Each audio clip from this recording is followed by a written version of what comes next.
ತಿರುಚಿಟ್ರಂಬಲ ಗುರುವೇ ಶರಣು. ಓಂ ನಮಃ ಶಿವಾಯ. ವರಾಯಿ ಸ್ಟುಡಿಯೋಸ್ ನೋಡ್ತಾ ಇರೋಂಥ ಎಲ್ರಿಗೂ ಆತ್ಮೀಯದ ಸ್ವಾಗತ ಸುಸ್ವಾಗತ ಈ ವಿಶೇಷವಾಗಿರುವಂಥ ಪಾಡ್ಕಾಸ್ಟ್ಗೆ. ಒಂದು ರೀತಿಯಲ್ಲಿ ಜನ್ಮ ಪಾವನವಾಗುವಂಥ ಪಾಡ್ಕಾಸ್ಟ್ ಅಂತ ಹೇಳಿದ್ರೆ ತಪ್ಪಾಗಲಾರದು ಕಣ್ರಿ. ನಾವು ಇವತ್ತು ಬಂದಿರುವಂಥ ಈ ಸ್ಥಳ ಇದೆಯಲ್ಲ, ಪುಣ್ಯಕ್ಷೇತ್ರಗಳಲ್ಲೇ ಪುಣ್ಯವಾದ ಒಂದು ಕ್ಷೇತ್ರ ಇದು. ಯಾಕಂತಂದರೆ ಇಲ್ಲಿರುವಂಥ ಗುರುಗಳನ್ನ ಕೆಲವರು ನಾಗಸಾಧುಗಳು ಅಂತಾರೆ, ಕೆಲವರು ಯೋಗಿಗಳು ಅಂತ ಹೇಳ್ತಾರೆ, ಇನ್ನು ಕೆಲವರು ಗುರುಗಳು ಅಂತ ಹೇಳ್ತಾರೆ, ಇನ್ನು ಕೆಲವರು ಅಘೋರಿಗಳು ಅಂತ ಹೇಳ್ತಾರೆ, ಇನ್ನೂ ಕೆಲವರು ಇವರನ್ನೇ ದೇವರು ಅಂತ ಪೂಜಿಸ್ತಾರೆ. ಹೌದು, ಈ ಎಲ್ಲ ರೂಪದಲ್ಲಿ ಕಾಣಿಸ್ಕೊಳ್ಳುವಂಥ ಏಕೈಕ ಗುರು ಅಂತಂದರೆ ಈ ಸಂಸ್ಥಾನದಲ್ಲಿ, ಈ ಮಠದಲ್ಲಿ, ಈ ಮನೆಯಲ್ಲಿ, ಗುರುಮನೆಯಲ್ಲಿ ಇರುವಂಥ ಓರ್ವ ಗುರು. ಅವ್ರು ಯಾರು ಗೊತ್ತಾ ನಿಮಗೆ? ಅವರೇನೆ ಶ್ರೀ ರಾಜಗುರುಗಳು.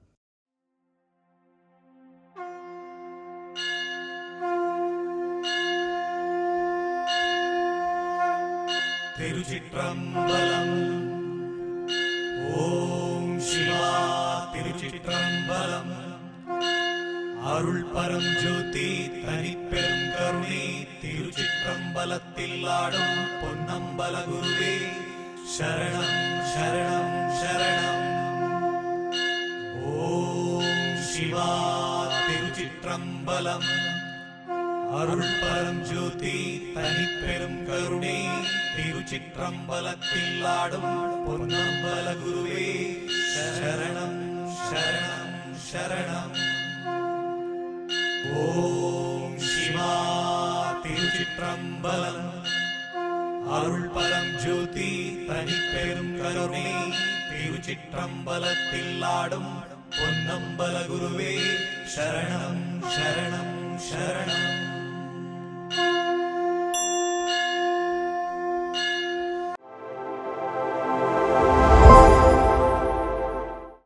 ಮೈಸೂರಿನ ಗೋಪಾಲಪುರದತ್ತ ಸರಿಸುಮಾರು 15 ಕಿಲೋಮೀಟರ್ ದೂರದಲ್ಲಿರುವಂಥ ಮೈಸೂರಿನ ಗೋಪಾಲಪುರದಲ್ಲಿರುವಂಥ ಈ ಮಹಾ ಸಂಸ್ಥಾನದ ಹೆಸರೇ ಶ್ರೀ ರಾಜಗುರು ಮಹಾ ಸಂಸ್ಥಾನ. ಇದುವೇ ಗುರುಮನೆ.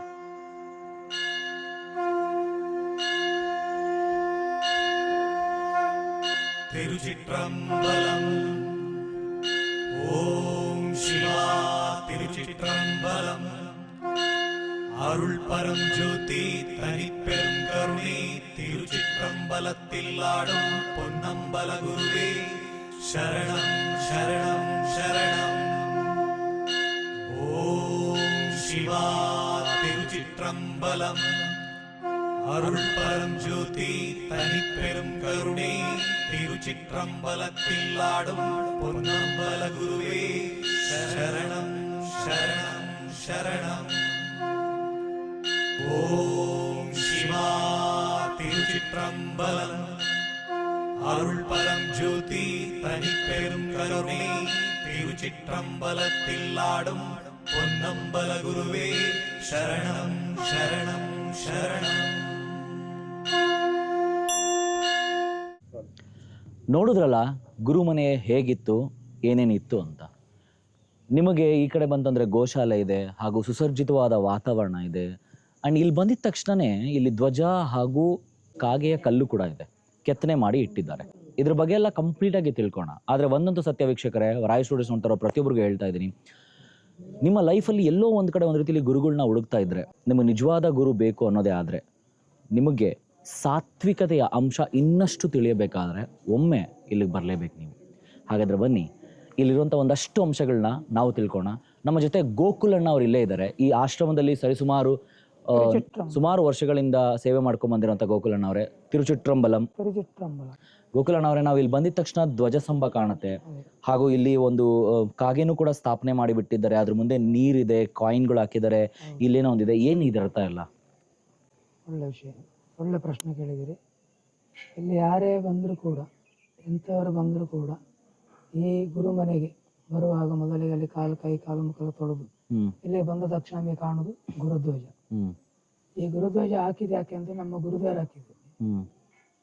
ಹಾಗೆ ಮೊದಲಿದ್ದ ಧ್ವಜ ಅಂತ ಹೇಳಿದ್ರೆ ನಮ್ಮದು ಹಿಂದ್ಗಡೆ ಇರುದು, ಅಲ್ಲಿ ಧರ್ಮಧ್ವಜ, ಇದು ಸನ್ಮಾರ್ಗ ಧ್ವಜ. ಇದು ನಮ್ಮ ಪರಂಪರೆಯಿಂದಲೇ ಬಂದಂತ ವಿಷಯ. ಅರ್ಥ ಆಯ್ತಲ್ಲ? ಒಂದು ಮನೆ, ಊರು, ಜಗತ್ತು ಕಾಪಾಡ್ಲಿಕ್ಕೆ ಆಮೇಲೆ ಆಯ್ತಾ. ಹಾಗಾಗಿ ಗುರುಧ್ವಜದ ವಿಶೇಷ ಅಂತ ಹೇಳಿದ್ರೆ ಮೊದಲಿಗೆ ನಮಗೆ ಕಾಣುವ ಗುರು, ಆ ಗುರು ಕಂಡ ಕೂಡಲೇ ಅದು ಆಕಾಶದಂತಿರುವ ಗುರು ಅಂತೇಳಿ. ಈಗ ಎತ್ತರದಲ್ಲಿ ಗುರುಗಳ ಧ್ವಜ ಯಾಕೆ ಹಾಕು ಅಂತ ಹೇಳಿದ್ರೆ ಆಕಾಶದಂತಿರುವ ಗುರು. ಆಕಾಶದ ಗುರು ಅಂತ ಹೇಳಿದ್ರೆ ಮುಗಿತಲೆ, ಗುರು ಬಿಟ್ಟರೆ ಮತ್ತೆ ಯಾವುದಿಲ್ಲ. ಪ್ರತಿಯೊಬ್ಬನಿಗೆ ಗುರು ಬೇಕು. ಅದು ಗುರು ನಮಗೆ ಹೇಗೆ ಬೇಕು? ಇಲ್ಲಿ ಬಂದ ಭಕ್ತ ನೋಡಿದ ಕೂಡ ಗುರು ಧ್ವಜ ನೋಡ್ತಾನೆ. ಅವ್ನು ನೋಡಿದ ಕೂಡ ಅವನು ತಿಳಿಬೇಕು, ಓ ಇಲ್ಲಿ ಗುರುಗಳಿದ್ದಾರೆ. ಹಾಗಾದ್ರೆ ಇಲ್ಲಿ ವಿಚಾರ ಏನಂತ ಹೇಳಿದ್ರೆ ಮೊತ್ತ ಮೊದಲಾಗಿ ತಿಳಿಬೇಕಾಗಿ ವಿಷಯ ಅಂತ ಹೇಳಿದ್ರೆ ನಾನು ಎಂಬುದನ್ನು ಬಿಡಬೇಕು ಅಂತ. ಈ ಗುರುಧ್ವಜದ ವಿಶೇಷತೆ ಅಂತ ಹೇಳಿದ್ರೆ ಈ ತರ ಚೌಕ ಹಾಕಿ, ವೃತ್ತ ಹಾಕಿ, ತ್ರಿಕೋನ, ಈ ಮೂರು ಈ ರೀತಿ ಹಾಕಿ ಇದರೆಲ್ಲ ಮೇಲೆ ಧ್ವಜ ಕೂರಿಸಿ ಅಂತ ಹೇಳಿದ್ರೆ ಅದರ ಪರಮಶ್ರೇಷ್ಠವಾದ ಧ್ವಜ ಇದು. ಗುರುಗೆ ನಾವು ಯಾವ ರೀತಿ ಅಲಂಕಾರ ಏನೇ ಮಾಡಿದ್ರು ಕೂಡ ಅದು ನಮ್ಮನ್ನು ಅಲಂಕಾರ ಮಾಡಿಸ್ತದೆ ಅಂತ ಹೇಳುದು. ಹಾಗೆ ಈ ಗುರುಧ್ವಜದ ವಿಷಯ ಅಷ್ಟೇ. ನಾನೆಂಬುದನ್ನು ಬಿಟ್ಟು ಓಂಕಾರ ಸ್ಥಿತಿಗೆ ಬಾ, ಅಹಂಕಾರದಿಂದ ಓಂಕಾರ ಸ್ಥಿತಿಗೆ ಬಾ ಅಂತೇಳಿ ಹಳದಿ ಬಟ್ಟೆಯಲ್ಲಿ ಓಂಕಾರ ಧ್ವಜ ಹಾಕಿ ಮತ್ತೆ ಬರೆದು ನಾವು ಇದನ್ನು ಮುಗಿಸಿ. ಇನ್ನು ನಾನು ನಾನು ಮೊದಲನೇ ದಿನ ಬಂದಿದ್ದ ದಿನನೂ ಅಷ್ಟೇ, ನಮಗೆ ಬಂದಿದ ತಕ್ಷಣ ಕೈಕಾಲು ತೋಳಿಸಿ ಫಸ್ಟ್ ಇದನ್ನ ಸುತ್ತೋದಕ್ಕೆ ಹೇಳಿದ್ರು. ಸೊ ಯಾಕೆ ನಾವು ಈ ಒಂದು ಅಂದ್ರೆ ಈ ಕ್ಷೇತ್ರಕ್ಕೆ ಬಂದ್ಮೇಲೆ, ಈ ಗುರುಮನೆಗೆ ಬಂದ್ಮೇಲೆ ನಾನು ಯಾಕೆ ಈ ಧ್ವಜಸ್ತಂಭವನ್ನು ಸುತ್ತಬೇಕು ಮೊದಲನೇದಾಗಿ? ಬನ್ನಿ. ಈಗ ನಾವು ಅಲ್ಲಿ ಹೇಳಿ ಆಯ್ತು. ಈಗ ಗುರು ಧ್ವಜವನ್ನು ನಾವು ನೋಡಿ ಈ ಕಡೆ ಬರೀ ಧರ್ಮಧ್ವಜ ಅಂತ ಎದುರೇ ಈ ಧ್ವಜದ ಹೆಸರು ಧರ್ಮಧ್ವಜ ಅಂತ. ಈ ಧರ್ಮಧ್ವಜ ಅಂತ ಹೇಳಿದ್ರೆ ಮೇಲೆ ಧ್ವಜದಲ್ಲಿ ಲಾಂಛನ ಇದೆ. ಸೂರ್ಯ, ಚಂದ್ರ, ಕೋಳಿ ಮತ್ತೆ ಮುಖ್ಯ ಪ್ರಾಣ ದೇವರು ಹನುಮಂತನ ಹಾಕಿದ್ದಾರೆ. ಕೋಳಿ ಇದೆಯಾ? ಆಗ ನಿಮಗೆ ಆಗೋದು ಕೋಳಿಯನ್ನು ಯಾಕೆ ಹಾಕಿದ್ವಿ ಅಂತ ಹೇಳಿ. ಕೋಳಿಯನ್ನು ಯಾಕೆ ಹಾಕಿದ್ವಿ? ಕೋಳಿ ಹಾಕಿದ ಉದ್ದೇಶ ಏನಂತ ಹೇಳಿದ್ರೆ ನಮ್ಮ ಪ್ರಪಂಚಕ್ಕೆ ಈ ಸಾಧು ಸಂತರ ಆಗಿನ ಕಾಲದ ಋಷಿ ಮುನಿಗಳ ಕಾಲದಲ್ಲಿ ಕೋಳಿ ಸರಿಯಾಗಿ ಬ್ರಾಹ್ಮ್ಯ ಮುಹೂರ್ತದಲ್ಲಿ ಕೂಗ್ತದೆ.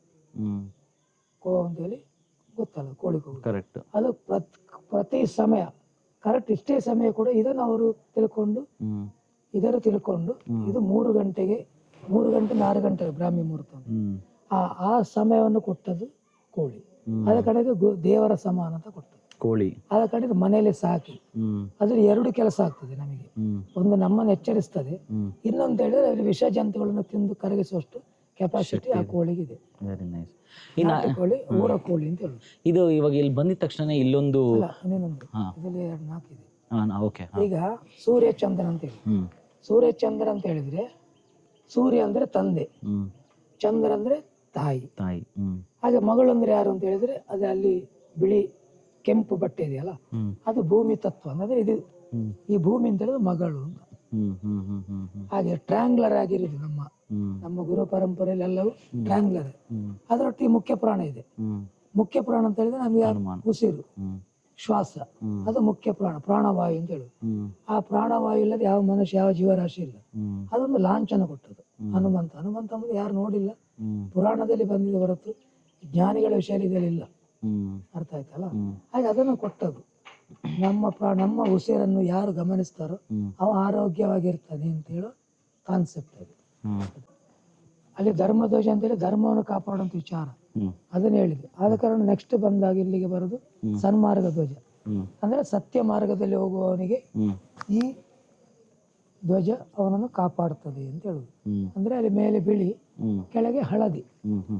ಅರ್ಥ ಆಯ್ತಲ್ಲ? ಮೇಲೆ ಹೆಣ್ಣು, ಕೆಳಗೆ ಗಂಡು ತತ್ವ. ಬಿಳಿ ಅಂದ್ರೆ ಹೆಣ್ಣು, ಹಳದಿ ಅಂದ್ರೆ ಗಂಡು. ಈ ತತ್ವ ಅನ್ನೋದು ಸತ್ಯ ಮಾರ್ಗದಲ್ಲಿ ಪ್ರತಿಯೊಬ್ಬನ ಮಾನವನು ಯಾರಾಗಲಿ, ಗಂಡೇ ಆಗಲಿ ಹೆಣ್ಣಾಗಲಿ, ಅವನಲ್ಲಿ 2 ಇದೇ ಇರ್ತದೆ.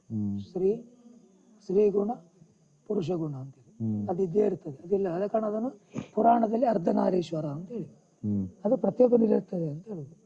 ಅದಕ್ಕೊಂದು ಸತ್ಯ ಮಾರ್ಗ ಅಂತ ಹೇಳಿದ್ರೆ ನಾವಿಲ್ಲಿ ಬಂದ ಮೇಲೆ ಸತ್ಯ ಗುರುದೇವರು ನಮಗೆ ಹೇಳ್ತಾರೆ. ಒಂದು ಗುರುದೇವರು ನೋಡಬೇಕು, ಸುಮ್ಮನೆ ನೋಡಿಕೊಂಡು ಹೋಗುದಲ್ಲ. ಅವರು ಕೇಳಿದ ವಾಣಿಯನ್ನು ಕೇಳಿಕೊಂಡು ಹಾಗೆ ಹೋದ್ರೆ ಆ ಜನ್ಮಕ್ಕೆ ಸಾರ್ಥಕತೆ ಕೊಡ್ತದೆ. ಇವತ್ತಿನ ದಿನ ಗುರುಮನೆಯಲ್ಲಿ ಇಷ್ಟೆಲ್ಲ ಮಕ್ಕಳು ಬಂದು, ಇಷ್ಟೆಲ್ಲ ಯೋಗ ಶಿಕ್ಷಕರು ಬಂದು ಅನೇಕ ರೀತಿಯ ಆ ಕಲೆಯನ್ನು ಪ್ರಪಂಚಕ್ಕೆ ತೋರಿಸಿಕೊಟ್ಟಿದ್ದೀರಿ. ಒಂದು ಗುರುವಿನ ದೃಷ್ಟಿ ಬಿದ್ದರೆ ಪ್ರಪಂಚದ ದೃಷ್ಟಿ ಬಿತ್ತು ಅಂತೇಳಿ ಅರ್ಥ.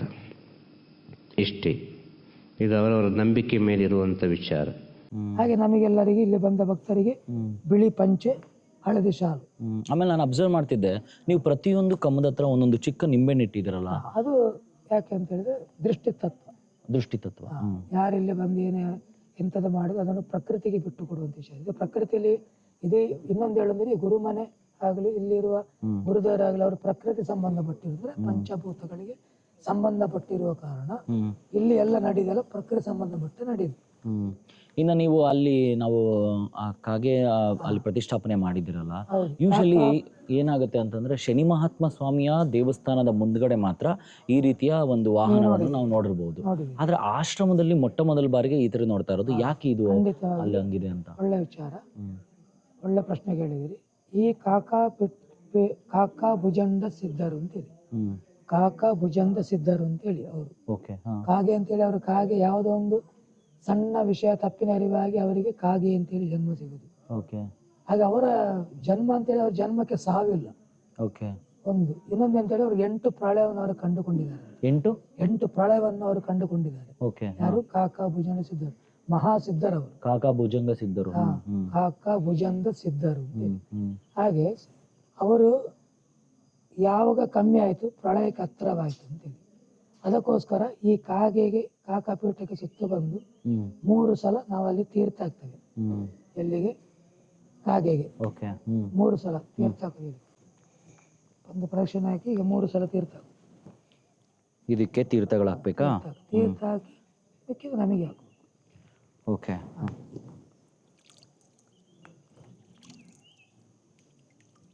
ಇದು ಈ ವಿಚಾರ ಅಂತ ನನಗೆ ಕಂಡ ಸತ್ಯ ಅಂತ ಹೇಳಿದ್ರೆ, ನಾವು ಹೋದ ಜನ್ಮಲ್ಲಿ ಮಾಡಿದ ಪಾಪಕರ್ಮಕ್ಕೆ ಈ ಜನ್ಮ ನಾವು ಬಂದಿದ್ದೇವೆ.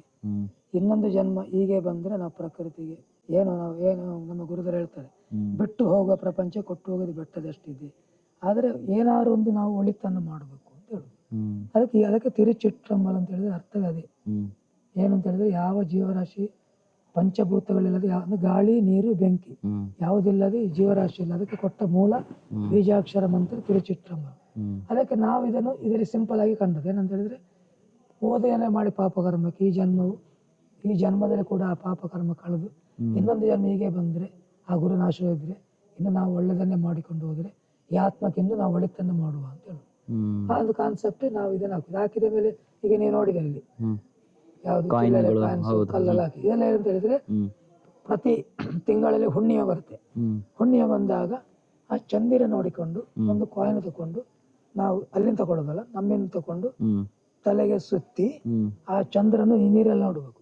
ನೀರಲ್ಲಿ ನೋಡಿ ಅದಕ್ಕೆ ಹಾಕ್ಬೇಕು. ಏನಾಗುತ್ತೆ ಆತರ ಅವಾಗ ಹಾಕಿದ್ರೆ? ನಮ್ಮ ದೃಷ್ಟಿ ಏನೇ ದೃಷ್ಟಿ ಇಲ್ಲಿರೋ ಕಾಯಿನ್ ತಗೊಂಬೋದಾ ನಾವು, ಬೇಡವಾ?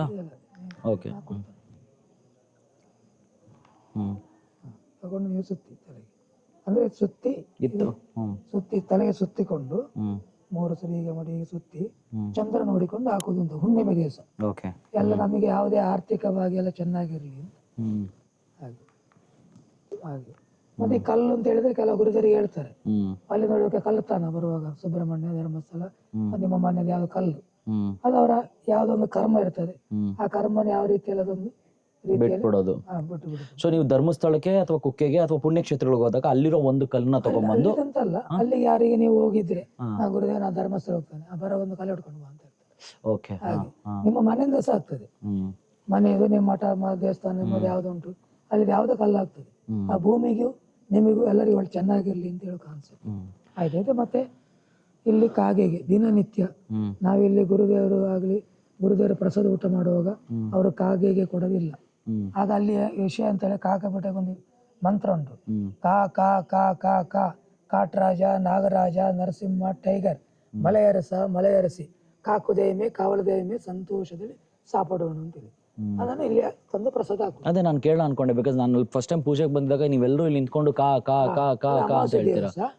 ಅಮಾವಾಸ್ಯೆ ದಿನ ಇಲ್ಲಿ ಪ್ರತಿ ತಿಂಗಳ ಅಮಾವಾಸ್ಯೆಗೆ ಅಲ್ಲಿ 18 ಸಿದ್ಧರಡಿ ನಾವು ಬಳಸ್ತೇವೆ. ಭಕ್ತರು ಜಾಸ್ತಿ ಇದ್ರೆ ನಾವು ಅವರಿಗೋಸ್ಕರ ಜಾಸ್ತಿ ಎಲೆ ಹಾಕ್ತಾರೆ. ಪ್ರತಿ ತಿಂಗಳ ಅಮಾವಾಸ್ಯೆಯಲ್ಲಿ ಈ ಪುಣ್ಯಕ್ಷೇತ್ರದಲ್ಲಿ ಈ ಮಹಾ ಸಂಸ್ಥಾನದಲ್ಲಿ ಗುರುಗಳ ಮನೆಯಲ್ಲಿ ಒಂದು ಪೂಜೆ ನಡೀತೆ. ಅದೇನಂತಂದ್ರೆ ಬಂದಿರುವಂಥ ಪ್ರತಿಯೊಬ್ಬರಿಗೂ ನಿಮ್ಮ ಪಿತೃಗಳಿಗೆ ಇಲ್ಲಿ ಒಂದು ರೀತಿಲಿ ಅದನ್ನ ಎಡೆ ಅಂತಾನೆ ಹೇಳ್ಬೋದಲ್ಲ, ಎಡೆ ಇಡ್ತಾರೆ. ಸೊ ಎಡೆ ಇಟ್ಬಿಟ್ಮೇಲೆ ಅದನ್ನ ಇಲ್ಲಿಗೆ ತಂದು ಇಲ್ಲಿ ಕೊಟ್ಟು ಅದಾದ್ಮೇಲೆ ನೀವೇ ನಿಮ್ಮ ಕೈಯಾರ ಸ್ವತಃ ಇಲ್ಲಿರುವಂಥ ಹಸುಗಳಿಗೆ ತಗೊಂಡೋಗಿ ಕೊಡ್ಬೇಕು. ಅದಾದ್ಮೇಲೆ ನಮ್ಮ ಅಂದ್ರೆ ಅಣ್ಣನೇ ದೃಷ್ಟಿ ತೆಗಿತಾರೆ, ತುಂಬಾ ಚೆನ್ನಾಗಿರುತ್ತೆ ಅದು. ಅದ್ರ ಬಗ್ಗೆ ಒಂದ್ ಸ್ವಲ್ಪ ಹೇಳ್ತೀರಾ? ಅದು ಹೇಳ್ತದೆ. ಈಗ ಒಂದು ಕಾಗಿದ ಹೇಳಿಬಿಡ್ತಾರೆ. ಹ್ಮ್ ಈಗ 18 ಸಿದ್ಧರಿಗೆ ಅಂತ ನಾವು ಇಡುದು. ನಾವು ಪ್ರಪಂಚದಲ್ಲಿ ಅಂದ್ರೆ ಎಡೆ ಹಿಡಿದು, ಈಗ ಸತ್ತವರಿಗೆ ಇಡುದು, ಮತ್ತೆ ತಿಥಿ ಮಾಡೋಕೆ ಇಡುದು ಅಂತೇಳಿ, ಅದು ಸತ್ಯವೇ, ಅದಲ್ಲ ಅಂತಿಲ್ಲ. ನಿಜವಾಗಿ ನಮ್ಮ ಇಲ್ಲಿ 18 ಸಿದ್ಧರುಗಳಿಗೆ ಯಾರಿಗೆ ಅದು ಸಿಗ್ತದೆ ಆ ಪುಣ್ಯ, ಅವತ್ತಿನ ದಿವಸ ಅಮಾವಾಸ್ಯೆ ಯಾರು ಬರ್ತಾರೆ ಅವರ ಕೈಲಿ ಕೊಟ್ಟು ನಮ್ಮ ಹಿರಿಯರಿಗೆಲ್ಲ ಸದ್ಗತಿ ಸಿಗ್ಲಿ, ಅವರಿಗೆಲ್ಲ ಒಳ್ಳೇದಾಗ್ಲಿ ಅಂತೇಳಿ ಪ್ರಾರ್ಥನೆ ನಿಮ್ಮ ಸಂಕಲ್ಪ ಮಾಡಿ ಅಲ್ಲಿ ಕೊಂಡೋಗಿ ಇಡುದು ಎಲೆ. ಹಾಗಲ್ಲಿ ಹಸುವೆ ಭೈರವನ, ನಾವು ನಾಯಿಗೆ ಭೈರವ ಅಂತ ಹೇಳುದು. ಹಾಗೆ ಅದೆಲ್ಲ ಬಂದು ಊಟ ಮಾಡಿ ಹೋಗ್ತದೆ, ಯಾವ ಪಕ್ಷಿ ಅಲ್ಲ ಅಂತೇಳಿ. ಇಷ್ಟು ಇದರ ವಿಷಯ, ಆಯ್ತಾ? ಸೊ ಇದಾದ್ಮೇಲೆ ನೀವಿಲ್ಲಿ ನೋಡ್ತಾ ಇದ್ದೀರಾ ಸುಸರ್ಜಿತವಾಗಿರುವಂತ 2 ಮರಗಳಿದೆ, ಅಲ್ಲಿ ಎಲೆ ಇದೆ. ಮತ್ತೆ ಪ್ರತಿಯೊಂದು ಅಂದ್ರೆ ಈ ಮರ ಸುತ್ತಬೇಕು ನಾವು ಬಂದಿದ ತಕ್ಷಣ. ಈ 2 ಕಟ್ಟೆಯಲ್ಲಿ ಒಂದು ಬೇವಿನ ಮರ ಕೂಡ ಇದೆ, ಅದ್ರ ಜೊತೆಯಲ್ಲಿ ಎಕ್ಕದ ಗಿಡ ಇದೆ, ಚೇಪೆಕಾಯಿ ಮರ ಹಾಕಿದ್ದಾರೆ, ಅಥವಾ ಇನ್ನೊಂದು ಮರ ಕೂಡ ಇದೆ. ಅಂಡ್ ಇದನ್ನ ಸುತ್ತಾರಲ್ಲ, ಕಾರಣ ಏನು ಅಣ್ಣ? ಇದರ ಸುತ್ತುವ ಕಾರಣ ಅಂತ ಹೇಳಿದ್ರೆ, ಗುರುದರೊಂದು ವಿಷಯ ಹೇಳಿದ್ರು, ಅದು ತಂದೆ ಇದು ತಾಯಿ ಅಂತ. ಓಕೆ, ಹಾ. ಯಾಕೆ ಅಂತ ಹೇಳಿದ್ರೆ ನಮ್ಮ ಈ ಜನ್ಮಕ್ಕೆ, ಈ ಆತ್ಮಕ್ಕೆ ಎಷ್ಟು ತಾಯಿ ಎಷ್ಟು ಅಮ್ಮ ಇದ್ದಾರೆ ನಮಗೆ ಗೊತ್ತಿಲ್ಲ. ನಾವು ನೋಡಿದ್ವಿ, ನಮಗೆ ಪ್ರೆಸೆಂಟ್ ನಮಗೆ ಕಾರಣ ತಂದೆ ತಾಯಿ. ಆದ್ರೆ ಈ ಆತ್ಮಕ್ಕೆ ನಾವು ಎಷ್ಟು ಆಯುಷ್ಯ ಹೇಳಿಕ್ಕೆ ಸಾಧ್ಯ ಇಲ್ಲ. ಆದ ಕಾರಣ ಅದು ಎಷ್ಟು ಅಮ್ಮನಿಂದ ಯಾವ ರೀತಿಯಲ್ಲೆಲ್ಲ ಬಂದಿರ್ಬೋದು. ಆಗ ಅದೆಲ್ಲ ತಪ್ಪಾಗಿದ್ರೆ ಎಲ್ಲ ಒಳ್ಳೇದಾಗ್ಲಿ, ನಮ್ಮಿಂದ ತೊಂದರೆ ಆಗಬಾರ್ದು ಅಂತೇಳಿ ಈ ಕಟ್ಟೆಗೆ ನೀವು ಹೇಳಿದಿರಿ, ಇದರಲ್ಲಿ ಪೇರಳೆ ಇದೆ, ಲಿಂಬೆಣ್ಣೆ ಇದೆ. ಈ ರೀತಿಯಾಗಿ ಒಂದು ಮನುಷ್ಯ ಈ ತರ ಬಾಳಬೇಕು ಅಂತ ಹೇಳುದು, ಎಲ್ಲವನ್ನು ಸಹಿಸುವ ಶಕ್ತಿ ಇರಬೇಕು ಅಂತ ಹೇಳುದು. ಯಾವುದು ಇದನ್ನು ಸುತ್ತುವಾಗ ನಾವು ನೋಡ್ತೀರಿ, ಇಲ್ಲಿ ಕೈಬೇವು ಇದೆ, ಇಲ್ಲಿ ಸೀಬೆಹಣ್ಣು ಇದೆ, ಇಲ್ಲಿ ಲಿಂಬೆಹಣ್ಣು ಮರ ಇದೆ, ಆಮೇಲೆ ಸೀತಾಫಲ ಮರ ಇದೆ, ಎಲ್ಲವಿದೆ. ಸೊ ಇದು ತಂದೆ ಆಯ್ತು. ಹಾಗಾದ್ರೆ ನೀವ್ ಈ ಕಡೆ ನೋಡಿದ್ರೆ ಇಲ್ಲಿ ತಾಯಿಯ ಸ್ವರೂಪದಲ್ಲಿರುವಂತ ಮರಗಳಿದೆ. ಇಲ್ಲೂ ಕೂಡ ವನದುರ್ಗೆ ಅಂತ ಕರೀತಾರೆ. ಬಟ್ ಗೋಕುಲಣ್ಣ, ಇಲ್ಲಿ ನಾವು ಬಂದಿದ ತಕ್ಷಣ ಇಲ್ಲಿ ಗಂಟೆನ ಹೊಡಿಬೇಕಲ್ಲ, ಅದಕ್ಕೆ ಕಾರಣ ಏನು? ನಾವು ಮನೆಗೆ ಹೋಗುವಾಗ ಬೆಲ್ ಮಾಡಿ ಹೋಗ್ತೇವೆ, ಸಡನ್ ಹೋಗಿ ಹೋಗಲ್ಲಲ್ವಾ? ಕರೆಕ್ಟ್. ಇಲ್ಲಿ ಬಂದಾಗ ಇದು ಇಲ್ಲಿರುವ ಆತ್ಮ, ಇಲ್ಲಿ ಇರುವ ಶಕ್ತಿ, ಇಲ್ಲಿ ಇರುವುದು ಯಾರು? ಗುರುದೇವರು. ಹಾಗೆ ಇಲ್ಲಿ ಹೊಡೆದಾಗ ಅದಕ್ಕೆ ಏನಾಗ್ತದೆ, ಒಂದು ಭಕ್ತ ಬಂದ. ಮಹಾಲಕ್ಷ್ಮಿ ಸ್ವರೂಪ ಆಗಿರುವಂತ ಈ ಎಲೆ ಕೂಡ ಅಂದ್ರೆ ಅದು ಕೂಡ ಇಲ್ಲಿದೆ. ಸೊ ಸುಸರ್ಜಿತವಾಗಿ ಬೆಳೆದಿದೆ, ನೋಡ್ಬೋದು. ನೀವು ನಂಬಲ್ಲ ಕಣ್ರಿ, ವರಾಯಿ ಸ್ಟುಡಿಯೋಸ್ ನೋಡ್ತಾ ಇರೋಂಥ ಯಾರ್ಯಾರು ನೋಡ್ತಾ ಇದ್ದಾರೋ ನಿಜವಾಗ್ಲೂ ಹೇಳ್ತಾ ಇದ್ದೀನಿ, ಈ ಒಂದು ಸಂಸ್ಥಾನ ನಮ್ಮ ಲೈಫಲ್ಲೇ ಒಂದು ರೀತಿಯ ಅದ್ಭುತವಾದ ಶಕ್ತಿ ಕೊಡುವಂಥ ಸಂಸ್ಥಾನವಿದಾಗಿದೆ. ಸೊ ದಯಮಾಡಿ ನಾನು ನಿಮ್ಮನ್ನು ಕೇಳ್ಕೊಳ್ತಾ ಇಲ್ಲ ಇಲ್ಲಿ ಬನ್ನಿ ಅಂತ, ನಿಮ್ಗೆ ಅನ್ಸಿದ್ರೆ ಮಾತ್ರ ಬನ್ನಿ ಗುರುಗಳನ್ನ ನೋಡೋದಕ್ಕೆ. ಅಲ್ಲಿ ಇಂಡಿಯಾ ಮ್ಯಾಪ್ ನಾವು ನೋಡಿದ್ವಿ ಗೋಕರ್ಣ. ಸೊ ಇದು ಏನು ಅಂತ ನಮ್ಗೆ ತಿಳಿಸ್ಕೊಡ್ಬೋದಾ ನೀವು? ಏನಂತ ಹೇಳಿದ್ರೆ ರಂಜಿತ್ ಅವರೇ, ಈಗ ಈ ಭಾರತ ಭೂಪಟ ಹಾಕಲಿಕ್ಕೆ ಕಾರಣ ಯಾರು ಅಂತ ಹೇಳಿದ್ರೆ ಶಕ್ತಿವೇಲಿ ಶಿವಪುರುಷರ ಕಾಲ. ನಮ್ಮ ಗುರುದೇವರ, ರಾಜಗುರು ಮಹಾರಾಜರ ಗುರುದೇವರು, ರುದ್ರೇಳ ಗುರುದೇವರು, ಅವರ ಗುರುದೇವರು ಶಕ್ತಿವೇಲು ಶಾಸ್ತ್ರಿಗಳು ಅಂತೇಳಿ ಅವರಿಗೆ ಹೆಸರು. ಶಕ್ತಿವೇಲು ಶಿವಪುರಸರು ಅವರ ಕಾಲದಲ್ಲಿ ಕ್ಷಾಮ ಬರಲ ಬಂದಾಗ, ಅಂದ್ರೆ ಅವರ ಕಾಲದಲ್ಲಿ, ಅವರಿದ್ದ ಕಾಲದಲ್ಲಿ ಕ್ಷಾಮ ಬರಲ ಭಾರತಕ್ಕೆ ಬರ್ತಾ ಉಂಟು, ಇದಕ್ಕೆ ಎಂತ ಮಾಡುವಂತೊಳಗ ಎಲ್ಲರೂ ಅಳಲು ತೋಡಿಕೊಂಡು ಗುರುದೇವರ ಹತ್ರ ಬರ್ತಾರೆ. ಕುಟುಂಬಸ್ಥರು, ಸಂಘ ಪರಿವಾರ ಎಲ್ಲರೂ ಬಂದು ಕೇಳ್ತಾರೆ, ಗುರುದೇವ ಎಂತ ಮಾಡುದು ಎಲ್ಲ ಬಂದು ಕೇಳ್ತಾರೆ, ಎಂತ ಮಾಡುದು ಇಲ್ಲಿಗೆ ಅಂತೇಳಿ. ಹಾಗೆ ಬಂದಾಗ ಅವರಿಗೆ ಆಗ್ತದೆ, ಇದೆಲ್ಲ ಪ್ರಚಾರ ಮಾಡಿ ಆಗಿರುವಂತ ವಿಚಾರ ಅಲ್ಲ. ಆಗ ಅವರ ಜ್ಞಾನದಲ್ಲಿ ಬಂದದ್ದು ಏನು ಬಂತು, ಆ ಭಾರತದ ಭೂಪಟ ಬಿಡಿಸಿ, ಭಾರತದ ಭೂಪಟ ಪ್ರತಿಯೊಬ್ಬರ ಗುರುದೇವರ ಭಕ್ತರ ಮನೆಯಲ್ಲಿ, ಯಾರು ಗುರುದೇವರು ನಂಬಿಕೊಂಡಿದ್ದಾರೆ ಅವರ ಭಕ್ತರ ಮನೆಯಲ್ಲಿ ಈ ತರ ಭಾರತ ಭೂಪಟ ಮಾಡಿ, ಅದರಲ್ಲಿ ಅರಿಶಿನ, ಕುಂಕುಮ, ಹೂವು ಮತ್ತೆ ಬೆಲ್ಲವನ್ನಿಟ್ಟು ನಿಮ್ಮ ಪ್ರಾರ್ಥನೆ ಮಾಡಿಕೊಂಡು ಈ ಭೂಮಿಗೆ ಯಾವುದೇ ತೊಂದರೆ ಬರಬಾರದು, ಭಾರತ ಮಾತೆಗೆ ನಮಸ್ಕರಿಸಿ 3 ಸುತ್ತ ನಮಸ್ಕರಿಸಿ ಅಲ್ಲಿಗೆ ಅಡ್ಡ ಬೀಳುದು. ನಾವು ಎಲ್ಲ ನೀನೇ ಕಾಪಾಡಬೇಕು ಅಂತ ಹೇಳುದು. ಈ ರೀತಿ ಮಾಡಿಕೊಂಡು ಧನುರ್ಮಾಸದಲ್ಲಿ ಹೇಳಿದ್ದಾರೆ. ಯಾವುದೇ ದಿನ? ಧನುರ್ಮಾಸ ದಿನ. ಧನುರ್ಮಾಸದಲ್ಲಿ ಸೂರ್ಯನು ಧನುರಾಶಿಗೆ ಬಂದಾಗ ಧನುರ ಸಂಚರಣವ ಕಾರಣ ಅಲ್ಲಿ 1 ತಿಂಗಳ ಪರ್ಯಂತ ಬೆಳಿಗ್ಗೆ ಜಾವ ನಾವು ಅಲ್ಲಿ ಈ ತರ ಮಾಡಿ 1 ತಿಂಗಳ ಪರ್ಯಂತ ಮಾಡ್ಬೇಕಂದಿಲ್ಲ ಪ್ರತಿಯೊಬ್ಬರ. ಆಗ ಏನಪ್ಪಾ ಅಂತಂದ್ರೆ ಬೇರೆ ಕಡೆ ಆಗುವಂತ ಕೆಡಕುಗಳು ಅಥವಾ ಕ್ಷಾಮ ಬರೋದು, ಬರಗಾಲ ಬರೋದು ಒಂದು ಪ್ರಾರ್ಥನೆಯಿಂದ ತಪ್ಪುತ್ತೆ. ಖಂಡಿತವಾಗ್ಲಿ. ಯಾಕೆಂದ್ರೆ ಇವತ್ತು ಈ ಗುರು ಪರಂಪರೆ ಅಂತ ಹೇಳಿದ್ರೆ ಇದು ಋಷಿ ಮೂಲದಿಂದ ಬಂದದ್ದು. ಈ ಯಜ್ಞ ನೀವು ನೋಡಿದಿರಲ್ಲ, ಅದು ಋಷಿ ಮೂಲದಿಂದ ಬಂದದ್ದು. ಇವತ್ತು ಅಲ್ಲಿ ನಾವು ಪ್ರಸಾದ ಗುರುದರಲ್ಲಿ ಆಗ್ತಾರೆ ಅಂತ ಹೇಳಿದ್ರೆ ಇವತ್ತು ಪ್ರತಿಯೊಂದು ಮನೆಗೆ 1 ಹೊತ್ತಿಗೆ ಕಷ್ಟ ಇಲ್ಲ. ಅದು ಇಲ್ಲಿಂದಲೇ ಅಂತೇಳಿ ನಾವು ಎದೆ ತಟ್ಟಿ ಹೇಳ್ತೇವೆ. ಗುರುಗಳು ತನ್ನ ಅಂದ್ರೆ ಹೋಗಿದ ತಕ್ಷಣ ತಮ್ಮ ಕೈಯಾರ ಊಟವನ್ನು ಕೊಡ್ತಾರೆ. ಅದು ಎಷ್ಟು ಚೆನ್ನಾಗಿರುತ್ತೆ ಅಂದ್ರೆ ಅನುಭವಿಸಿದವ್ರಿಗೆ ಮಾತ್ರ ಗೊತ್ತು. ನಮಗೂ ಕೂಡ ಊಟನ ಹಿಂಗೆ ಕೊಟ್ಟು ಕೆಲವ್ರಿಗೆ ಬಾಯಿಗೆ ತಿನ್ನಿಸ್ತಾರೆ, ಎಲ್ರಿಗೂ ತಿನ್ನಿಸ್ತಾರೆ. ಗುರುಗಳು ಹೋಗ್ದ ತಕ್ಷಣ ನಿಮ್ಗೆಲ್ಲರಿಗೂ ಹಿಂಗೆ ಹಿಂಗೆ ಕೊಡೋದೇ. ಆ ಕೊಡುವ ಕೈಗಳಿಗೆ ಖಂಡಿತವಾಗ್ಲೂ ಯಾವಾಗಲೂ ಆ ಕೃಪೆ ಇನ್ನಷ್ಟು ಜಾಸ್ತಿ ಆಗಲಿ. ಅವರೇ ಭಗವಂತ, ಇನ್ನೇನು ಹೇಳಲಿ. ಸೊ ನೀವು ಬನ್ನಿ, ನಿಮ್ಮ ಕಷ್ಟಗಳು ಅಥವಾ ನಿಮಗೆ ಬೇಕಾಗಿರುವಂಥ ನಿಜವಾದ ಗುರು, ನಿಜವಾದ ಭಕ್ತಿ, ನಿಜವಾದ ಸೇವೆ, ಒಂದು ರೀತಿಯಲ್ಲಿ ಗುರುವನ್ನ ಹುಡುಕ್ತಾ ಇದ್ರೆ, ಗುರುವಿನ ಹುಡುಕಾಟದಲ್ಲಿ ನೀವಿದ್ರೆ, ಗೋಕುಲಣ್ಣನೂ ಅದನ್ನೇ ಹೇಳ್ತಾರೆ, ಅದ್ರ ಜೊತೆಗೆ ನಾನು ಹೇಳ್ತಾ ಇದ್ದೀನಿ, ನಿಮ್ಮ ನಿಜವಾದ ಗುರು ಇಲ್ಲಿದ್ದಾರೆ, ಈ ಗುರುಮನೇಲಿದ್ದಾರೆ. ಬನ್ನಿ, ರಾಜಗುರುಗಳನ್ನ ಮಾತಾಡ್ಸೋಣ. ಆದರೆ ಅದಕ್ಕಿಂತ ಮುಂಚೆ ದೇವರುಗಳಿದೆಯಲ್ಲ, ಅದ್ರ ಬಗ್ಗೆ ನೀವು ಹೇಳೋದಾದ್ರೆ. ಇನ್ನೊಂದು ಏನಂತ ಹೇಳಿದ್ರೆ, ನಾವೀಗ ಗುರುದರು ಹೇಳಿದ್ರು, ಇಲ್ಲಿ ಬಂದ ಕೊಳ್ಳೆ ಇಲ್ಲೆಲ್ಲ ಮೂರ್ತಿಯನ್ನು ಇಡ್ಲಿಕ್ಕಿಲ್ಲ, ಬರೀ ನಮ್ಮ ಪರಂಪರೆ ಸಂಬಂಧ ಗುರುಗಳ ಮೂರ್ತಿ ಮಾತ್ರ ಅಂತೇಳಿ. ಹಾಗೇನಾಯ್ತು ಅಂತೇಳಿ ಭಕ್ತರು ತಂದು ಕೊಟ್ಟಂತ ಮೂರ್ತಿಗಳು. ಹಾಗೆ ಭಕ್ತರ ಗುರುದರು ಹೇಗೆ ಅಂತ ಹೇಳಿದ್ರೆ, ಭಕ್ತರ ಪ್ರೀತಿ ಶರಣಾಗೋದು. ರಾಘವೇಂದ್ರ ಇದ್ದಾರೆ, ಕೃಷ್ಣ ಇದ್ದಾರೆ, ಮತ್ತೆ ಅಮ್ಮನವರು ಇದ್ದಾರೆ, ಅದು ಓಕೆ. ಈಗ ಅಲ್ಲಿ ಇದೆ ಅನ್ನಪೂರ್ಣೇಶ್ವರಿ, ಹೌದು, ಗೊತ್ತಾಯ್ತಲ್ಲ ಅದು. ಆಮೇಲೆ ಗೋಪಾಲಕೃಷ್ಣ, ಆಮೇಲೆ ಅಲ್ಲಿ ಗಣಪತಿ, ಆಮೇಲೆ ಕಾಳಿಕಾಂಬೆ, ಆಮೇಲೆ ಈ ಸುಬ್ರಹ್ಮಣ್ಯ ವಿಶೇಷತೆ ಏನಂತ ಹೇಳಿದ್ರೆ, ತಮಿಳಲ್ಲಿ ಮುರುಘ ಅಂತ ಹೇಳುದು. ಸುಬ್ರಹ್ಮಣ್ಯನ ಅದು ಕುಟುಂಬ ಒಬ್ರು ಕೊಟ್ಟದ್ದು, ಕೊಯಂಬತ್ತೂರಿನವರು. ಅಂದ್ರೆ ಸಬಿತಮ್ಮ ಅವರ ಮಗಳು ಒಂದು ಅವರು ಕೊಟ್ಟದ್ದು. ಅವ್ರು ಏನಂತ ಹೇಳಿದ್ರೆ, ಯಾಕೆ ಕೊಟ್ಟದ್ದು ಅಂತ ಹೇಳಿದ್ರೆ, ಅವರ ಮನೆಯಿಂದಲೇ ನಮ್ಮ ರುದ್ರಳ ಗುರುದೇವರು ಲೌಕಿಕ ಜೀವನ ಅವರ ಮನೇಲೇ ಇದ್ರು. ರುದ್ರಳ ಗುರುದೇವರು ಅವರ ಲೌಕಿಕ, ಅವರ ಪೂರ್ವಾಶ್ರಮ ಹೆಸರು ಮಾಧವ ಅಂತೇಳಿ. ಆಗ ಅವ್ರು ಅಲ್ಲಿಂದಲೇ ಮರದ ಮಲೆಗೆ ಹೋದ ಕಾರಣ ಆ ಮನೆ ಒಂದು ನೆನಪಿರ್ಲಿ ಅನ್ನೋದನ್ನ ಅವರ ಕೈಯಲ್ಲೇ ಸುಬ್ರಹ್ಮಣ್ಯನ ವಿಗ್ರಹನ ಅವರ ಕೈಯಲ್ಲೇ ಮಾಡಿಸಿದ್ರು. ಸೊ ನೋಡ್ತಾ ಇದ್ರಲ್ಲ, ಈ ಗುರುಮನೆ ತಿರುಚಿಟ್ರಂಬಲಂ, ಇಲ್ಲಿ ಅಪಾರವಾದ ಶಕ್ತಿ ಇದೆ. ನಿಮ್ಮ ನಂಬಿಕೆಗೆ ಬೇಕಾಗಿರುವಂಥ ದೃಢವಾದ ಒಂದು ಅಚಲವಾದ ಶಕ್ತಿ ಇಲ್ಲಿ ನಿಮಗೆ ಸಿಗುತ್ತೆ. ಸೊ ಬನ್ನಿ, ಗುರುಮನೆಗೆ ಖಂಡಿತವಾಗ್ಲೂ ನಿಮ್ಮನ್ನ ನಾವೆಲ್ಲರೂ ಕೈ ಬೀಸಿ ಕರಿತಾ ಇದ್ದೀವಿ. ಆದರೆ ಒಂದು ಸತ್ಯ, ನಿಮಗೆ ಬರ್ಬೇಕು ಅನ್ಸಿದ್ರೆ ಮಾತ್ರ ಇಲ್ಲಿಗೆ ಬನ್ನಿ. ಇನ್ನೊಂದು ವಿಚಾರ, ಮೂರ್ತಿ ಹೋಗಿ ಈಗ ಅನ್ನಪೂರ್ಣೇಶ್ವರಿ ವಿಗ್ರಹ, ಅನ್ನಪೂರ್ಣೇಶ್ವರಿ ಕೊಟ್ಟದ್ದು ಬೇರೆ ಯಾರಲ್ಲ, ನಮ್ಮ ಇಲ್ಲಿ ನೋಡುವ ವಿಜಯಲಕ್ಷ್ಮಿ ಅವರ ಮಗಳು. ಏಕೆ ಕೊಟ್ಟ ಅಂತ ಹೇಳಿದ್ರೆ, ಸಾಕ್ಷಾತ್ ಗುರುದೇವರ ತಾನೆಲ್ಲರೂ ಅನ್ನಪೂರ್ಣೇಶ್ವರಿ ಆಗಿರೋದು, ಹಾಗೆ ನನ್ನ ಕೈಯಿಂದ ಇರ್ಲಿ ಅಂತೇಳಿ. ಆಮೇಲೆ ಒಂದು ಖುಷಿ ಆಗೋದು ಏನಂದ್ರೆ ಗೋಕುಲಣ್ಣ, ಬಂದವ್ರಿಗೆಲ್ಲ ಹೊಟ್ಟೆ ತುಂಬಾ ನೀವು ಸೇವೆ ಮಾಡ್ತೀರಾ. ಅವರ ನಿಜವಾದ ಇದು ವಿಷಯ ಅಷ್ಟೇ, ಇಲ್ಲಿ ಪೂಜೆಗೆ ಮಾತ್ರ ಅಲ್ಲ, ಇಲ್ಲಿ ಹೊಟ್ಟೆ ತುಂಬಾ ಊಟ ಮಾಡಬೇಕು, ನೆಮ್ಮದಿ ಇರಬೇಕು.